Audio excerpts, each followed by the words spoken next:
Message de Jésus à Mère Marie Elisha le 28 mars 2021. Accompagnez-moi durant cette semaine sainte. Bonjour les frères et sœurs et la famille Hardwellers. Puissiez-vous tous être bénis. Ce matin dans la prière, je me suis réveillé si fatigué physiquement et spirituellement. Il y a eu beaucoup de choses pour lesquelles j'ai prié et je n'ai pas vu beaucoup de changements.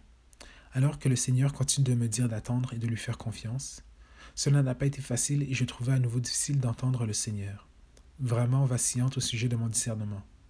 Cependant, j'ai ressenti un sentiment de découragement écrasant ce matin alors que j'essayais de m'avancer dans le culte. Ensuite, Mère Elisabeth a reçu un appel téléphonique de Mère Claire qui avait besoin de prière car elle se sentait découragée, comme s'il y avait un mur l'empêchant d'entendre le Seigneur. Comme j'ai entendu leur conversation et j'ai reçu l'alerte de prière, je me suis dit « Waouh, je ressens la même chose aussi. Ça doit être un assignement de l'ennemi. » J'oublie que j'ai aussi des intercesseurs auxquels je peux faire appel pour la prière quand je traverse une période difficile. Je suis nouveau dans tout cela, alors j'ai immédiatement contacté mes intercesseurs, demandant leur aide pour prier pour moi et pour Mère Claire pour une percée. Après la prière, je savais que le Seigneur voulait me parler. Alors je suis sorti avec foi, malgré l'anxiété que je ressentais, me questionnant sur ma capacité à pouvoir discerner correctement sa voix.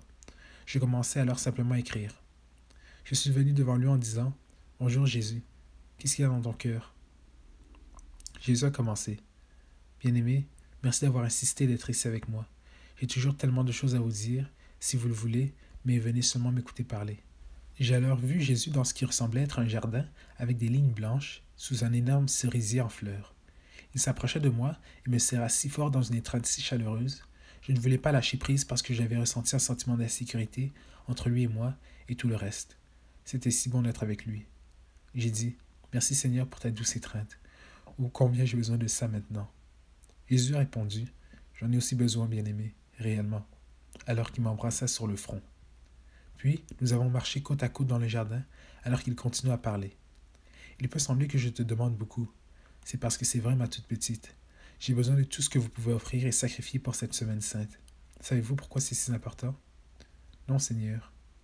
Bien qu'à l'issue de mes disciples, au moment qui a conduit à ma mort, je les préparais, les fortifiant à rester seuls en moi, je savais qu'ils seraient tous dispersés dans les 3 jours qui ont précédé ma résurrection, tourmentés, sans pitié, par les démons, avec le doute, le découragement, la confusion et les mensonges, afin qu'ils abandonnent tous leur poste, abandonnent leur appel et leur apostolat en moi pour mon Église.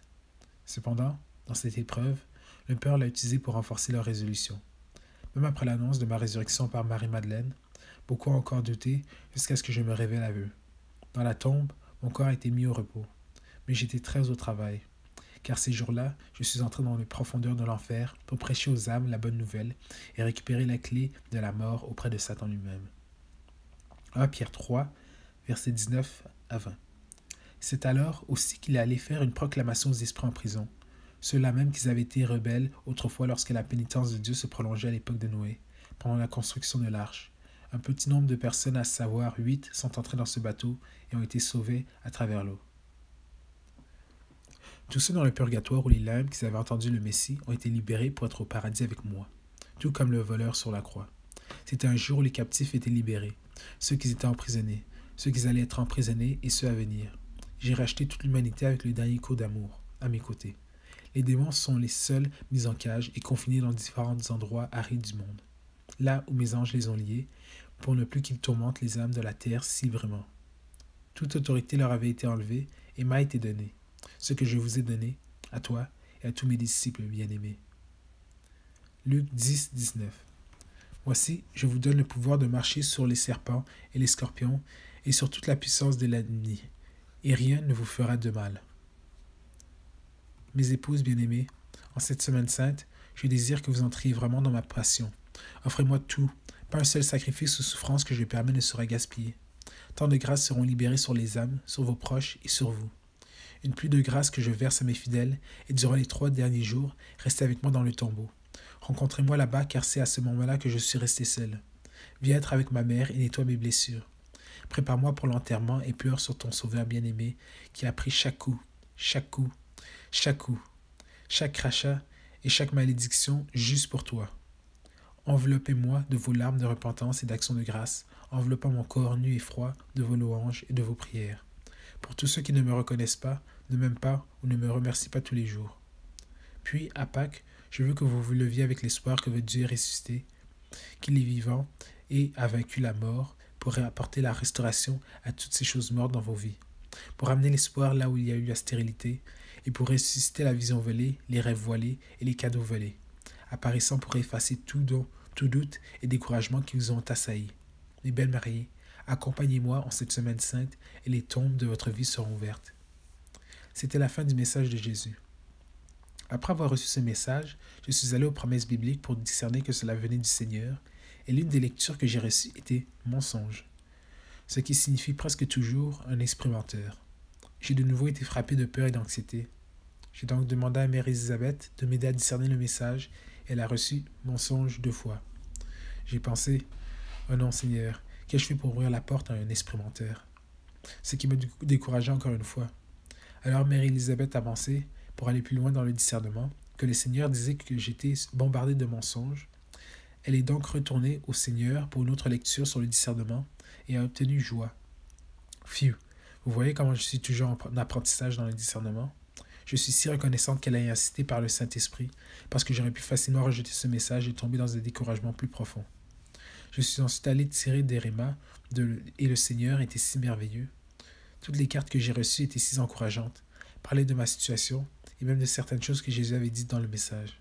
Je l'ai même partagé avec Mère Claire pour qu'elle puisse être encouragée. Le premier réma disait « Tu as été bombardé de mensonges et de découragement », avec une photo d'une jeune femme tenant son bouclier de foi pour empêcher les nombreuses fléchettes enflammées de la frapper. Puis, ça s'est terminé par « Mettez l'armure et levez-vous ». J'ai réalisé que je n'avais pas mis mon casque en premier lorsque je suis sorti du lit, mais seulement un peu plus tard. J'ai appris ma leçon pour ne plus la répéter. La deuxième carte réma disait « Ne vous découragez pas si c'est à vous de travailler beaucoup et de rassembler peu. Si vous considérez ce qu'une seule âme a coûté à Jésus, vous ne vous plaindriez jamais. Saint Padre Pio. » J'ai pensé « Aïe, mais tellement vrai. » Alors, j'ai demandé à Papa Pio de m'aider à ne plus me plaindre. La dernière carte réma disait « Je ferai passer ma bonté avant toi », confirmant définitivement le message. Merci Seigneur. Il sait vraiment comment nous tirer vers le haut et hors de la fosse. Donc pour ceux qui sont peut-être nouveaux dans l'observation de la Semaine Sainte, cela commence ce dimanche 28 mars et se termine le 3 avril, dimanche de Pâques. C'est une semaine pour préparer votre cœur et à être le tombeau où Jésus peut se trouver son repos, être nourri, être loué et être ressuscité en vous. Cette semaine nous rappelons les événements qui ont conduit à la mort de Jésus sur la croix et à sa résurrection. Cela comprend 5 jours d'une importance très particulière et je vais vous fournir quelques idées pour que vous puissiez vraiment entrer dans la passion du Seigneur cette semaine. Le premier est le dimanche des Rameaux, le 28 mars, qui commémore l'humble entrée de Jésus sur un âne à Jérusalem pour célébrer la Pâque.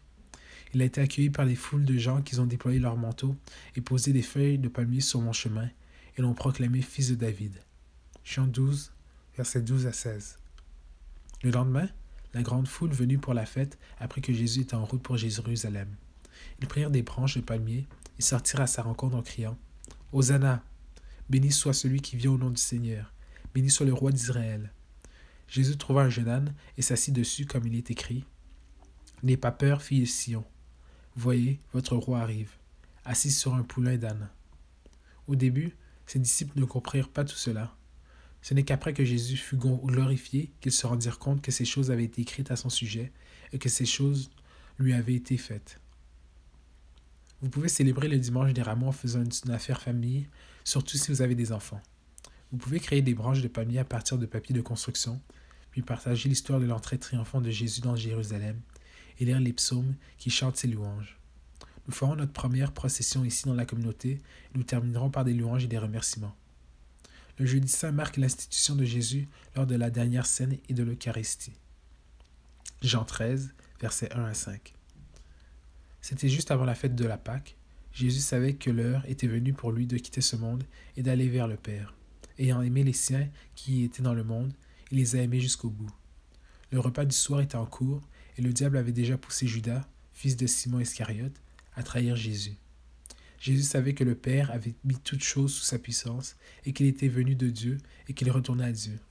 Alors il se leva du repas, enleva ses vêtements extérieurs et enroula une serviette autour de sa taille. Après cela, il versa de l'eau dans une bassine et commença à laver les pieds de ses disciples, les séchant avec la serviette qui était enroulée autour de lui.